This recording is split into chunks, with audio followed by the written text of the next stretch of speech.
Now, if we think about stress from a personality standpoint, are there more people that are more prone to stress? Yes. Stress is not necessarily a character trait of someone, but it is something someone can inherit. And that's why I keep using the word perception, because when people perceive a stressor or something that makes them worried or anxious, they sometimes internalize it and it becomes them in their head at least. So someone who's high strung, a high worrier, if we talk about personality measures, this is someone that's high on something called neuroticism, or emotionality is the more common term now. So someone who's high on emotionality is way more prone to stress because they internalize stress or things out of their control as something that's inherent just to just them. So instead of like, okay, I'm not ready for what's about to happen, I'm unprepared, this is because I just overall not a prepared person and I suck.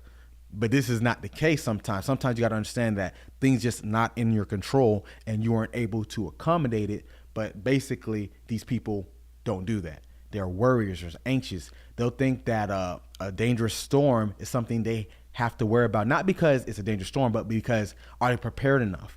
They can get all the supplies, they can get everything they need, all the resources, but still feel stressed and worried because they want to control, and you can't control Mother Nature, right? These are also people who, if they lose, they take it as a shot to their self. They think, oh, if I lost, it has to be because of me. Obviously, there is a level of control that you do play in any loss or victory, but when you get to the point where it's 100% one way or another, that's a problem. We have to be able to know that it's flexible how we're able to internalize things that happen to us. This is something called locus of control.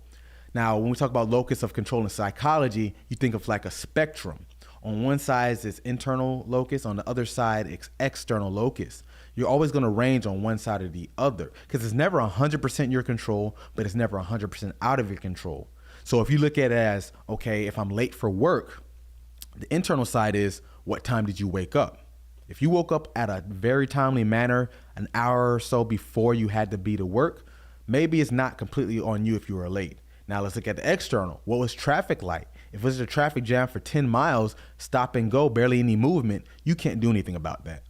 Now, later on, you can take in consideration, okay, every Tuesday around this time, I know I have to be at work at this time. Maybe I should leave maybe another 30 minutes earlier because it's typically like this. Now, if it isn't, all good. You make it on time or you're a little bit early. But if it is, you accommodate it. And that's why people high on emotionality kind of overstress, because while they do take too much themselves internally, they don't think that, hey, I can overcome this. It's not just limited to, oh, it's me because I'm late, versus it's me, but I can accommodate myself and make provisions the best way I can. And it's kind of how you can talk about how stress can be utilized to your advantage.